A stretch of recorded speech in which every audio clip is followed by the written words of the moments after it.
जगह जगह आज जैन समाज सड़कों पर है। सादर जयंत आज रुक नहीं रहा है। फिरोजाबाद उत्तर प्रदेश दृश्य दिखा रहे हैं आपको। इसमें गुरुवर आचार्य सुरत्न सागर जी और मुनिराज माता जी साथ चल रहे हैं। सड़क तब जाए कुछ हो जाए, पर आज बात है चल तीर्थों की सुरक्षा की। देख रहे हैं हर के हाथ में कोई ना कोई तख्ती है, कोई ना कोई बात है। सुरक्षा संतों की आज एक आवाज है हर के अंदर। चलते चलते ज्ञापन दिया, कई ज्ञापन दिए गए यहाँ पर, समझाया गया। पर आज ये बात नहीं कर रहे आज हमसे। आज हम बात करें बहुत बड़ी बात। इसके बाद आचार्य ऋषि ने फिरोजाबाद की नहीं, पूरे देश की दुनिया को, आज समाज को हिला कर रख दिया। यही कह दिया आज कुछ तीर्थों पर, वहां पर जो परिग्रह में एक चीज नहीं रखते, एक धागा नहीं रखते, पीछे कमंडू लेकर चलते हैं साथ अहिंसा का उपकरण, बस यही बात। उनसे बाकायदा किराएदार समझकर, यात्री समझकर तीर्थों पर वसूली की जा रही है। वसूली सोच सकते हैं आप?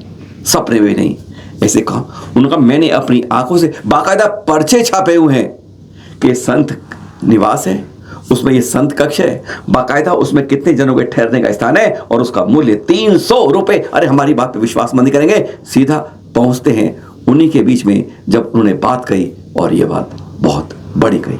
आजकल ऐसे ऐसे तीर्थ क्षेत्रों पर जाना पड़ता है, वहां पर भी ये सारी चीजें देखनी पड़ती हैं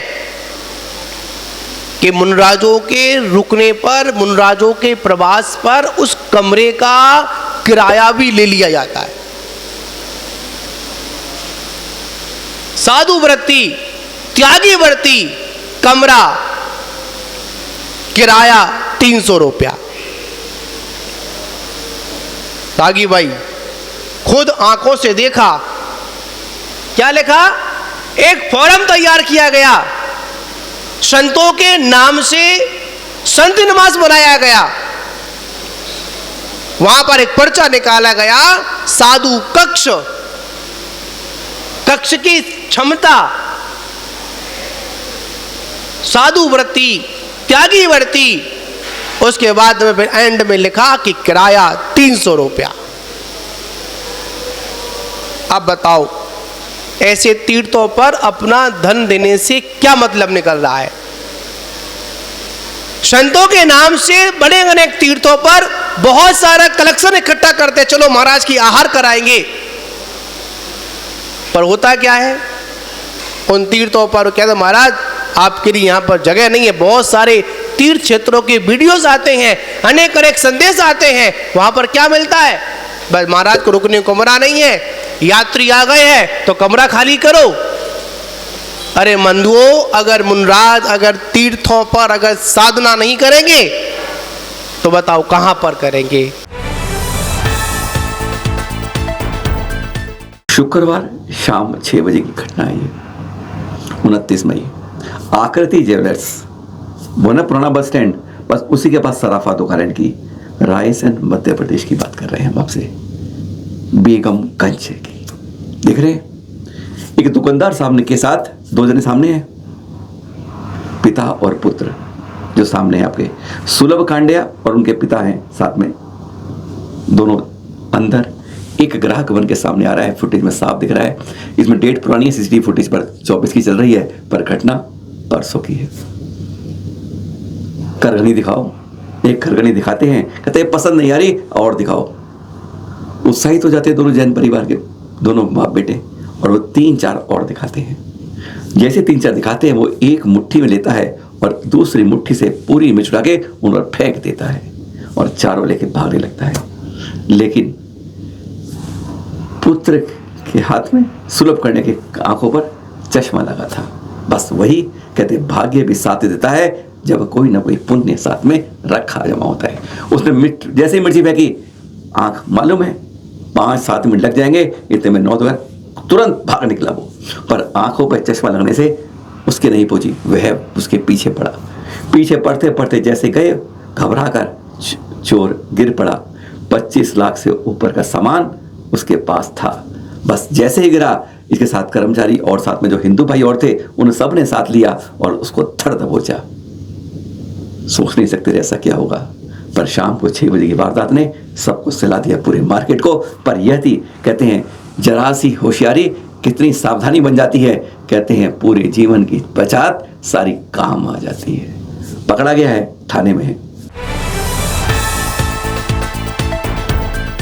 चैनल मायने बहुत बड़ा हुआ है।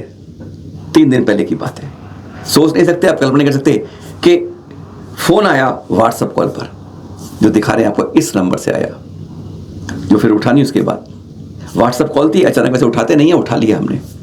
कहा मैं अशोक पाटनी जी के दफ्तर से बोल रहा हूं। हम हैरान थे कि ऐसी क्या काम पड़ गया उनको। नंबर हमारे पास भी, पर नंबर मिल नहीं रहा है, कुछ और नंबर है, तो अननोन नंबर आ रहा है।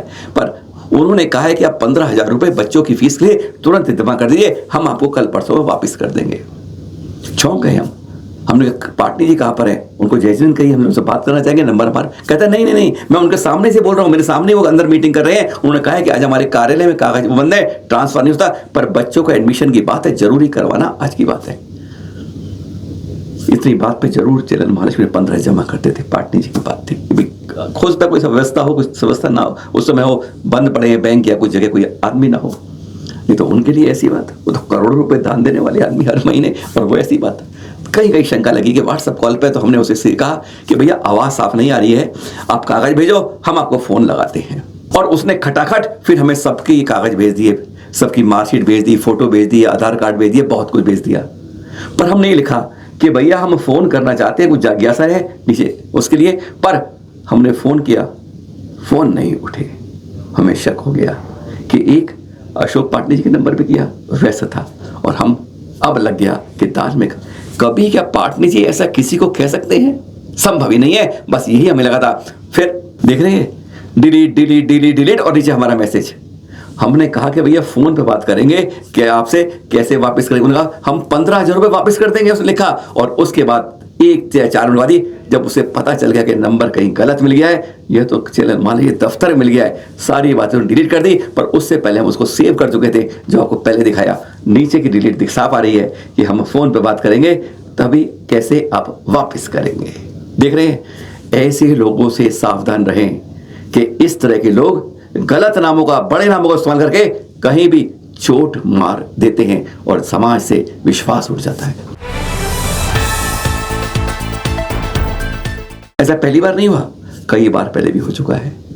जरूरत है इस तरह करके चलती रहती है। बहुत है, पर बात करें ये एक खबर ये मिल गई हमें उसके साथ ही, गुजराती के अंदर, अहमदाबाद के अंदर, माणिक चौक के पास जगह है एक, धन पीपली की पोल, वहां ज्वेलरी शॉप है, विशाल शाह जी की। उनके पास फोन आता है कि भाई साहब मेरे पिताजी हृदय से ब्रेन ट्यूमर से पीड़ित हैं और मुझे गुरुदेव ज्ञान बोधि महाराज साहब के पास से बोल रहा हूं। उन्होंने कहा है कि आपको फोन मिला के 30,000 रुपये आप मुझे सहयोग कर दीजिए। संतों के नाम हो, गुरुवर के नाम हो, तो फिर कोई किंतु परंतु नहीं लगता है। उन्होंने तत्काल 30 रुपये ट्रांसफर कर दिया। कहते हैं फिर मैं 2-3 दिन रुका, 2-3 से फिर आ गया फोन कि अब पिताजी को बड़ौदा ट्रांसफर करना है, 10,000 रुपये और चाहिए। बस यहाँ उनकी दमक खट गई। उन्होंने संपर्क किया, पता चला पहले में भी नहीं कहा था, दूसरे में नहीं, यह चाल लूटपाट की थी। थाने में कर दिया है और पता चला है कि खड़िया पुलिस थाना के अंदर यह शिकायत दर्ज है। जिनको जरूरत पड़ती है उनके नाम पर भी भरोसा उठ जाता है जब ऐसे फेक कॉल आते हैं और लूटपाट का जरिया बना लेते हैं। सावधान रहिए, जब भी दीजिए ठोक बजा कर दीजिए, सही आदमी को दीजिए जब भी आपको इस तरह की जरूरतमंद तक पहुंचना हो। सब मेष जी गुड़ाया ले चलते हैं और देख रहे हैं यहाँ पर मुनिषी प्रमाण सागर जी का शंका समाधान के समय बात चल रही थी कि 8 दिन के अंदर दूसरी हत्या हो गई थी। तो उन्होंने साफ कहा कि जो हम यह मौन जुलूस निकालते हैं, धरने देते हैं, शांत रूप से प्रदर्शन करते हैं, उससे बड़ा आज सोशल मीडिया पे उठाई आवाज है। उन्होंने मान लिया, इसलिए आपसे कह रहे हैं सोशल मीडिया पर हमेशा आवाज उठाते रहें, बार बार बार बार चोट करते रहें। सुनिए उन्होंने क्या कहा, इस सुरक्षा के लिए चलते फिरते संतों की सुरक्षा, चलतीर की सुरक्षा। क्या कहा मनीष कुमार जी ने कि सोशल मीडिया आज बहुत जरूरत है जो जरूर सी बात को पहुंचा सकता। सुनिए जरा। निरंतर इसके लिए आप सबको प्रयत्न करना है। मैं देश भर के लोगों से कहूँगा कि इस पूरे के पूरे कार्यक्रम को एक अभियान के रूप में आगे बढ़ाइए। आपने देश भर में ज्ञापन सौंपे और आप ठंडे हो जाएंगे तो कुछ नहीं निकलेगा। हमारा अभियान तब पूर्ण माना जाएगा जब हमारे इस देश में विहार करने वाले हर साधु संत पूरी तरह सुरक्षित होंगे और उनका विहार निर्बाध होगा। पर मुझे मालूम है ये कार्य अकेले समाज के दम पर संभव नहीं है। इसमें शासन प्रशासन का पूर्ण सहयोग, समाज की सक्रिय भागीदारी और सर्व समाज को जोड़कर चलना होगा। अभी मैंने इसके लिए एक 7 दिवसीय योजना बनाई। उन 7 दिवसीय योजना में हमें सबसे पहले अपने पूरे के पूरे मांग को लोगों के बीच में रखना चाहिए और सबसे पहले अभी आने वाले 2 दिनों में अपने जो मुख्य मांग है उनकी आधिकारिक पत्र जारी करें और उसे सोशल मीडिया में अपना अभियान शुरू करें। क्योंकि हम देखते हैं आजकल ज़मीनी आंदोलन से ज़्यादा सार्थक आंदोलन सोशल मीडिया चला रहा है और अभी तो पूरे देश को सोशल मीडिया का आंदोलन ही हिला रखा है, जैसा आप लोगों से मुझे मालूम पड़ा है, आप सब समझ रहे हैं। तो सोशल मीडिया में अभियान चलाइए। अपने जितने प्रमुख मांग है उन मांगों को आप सार्वजनिक कीजिए जो ज्ञापन के माध्यम से आपके मांग गए हैं। श्वेतांबर तेरापंथ समाज के हमारे 94 वर्षीय मुनिषी आत्मानंद जी की देवलोकगमन हो गया 29 मई को रात्रि 11 बजे के पास। शांत स्वभाव से नमोकार मंत्र पढ़ते पढ़ते जपते जपते लोग दिख रहे हैं आप। और यह शांत इतनी लंबी आयु में आत्म साधना में लीन रहने वाले चैनल महालक्ष्मी सांध्य परिवार हार्दिक विनयाञ्जलि अर्पित करता है। फिर मिलेंगे आपके पास। सादर जय हिंद।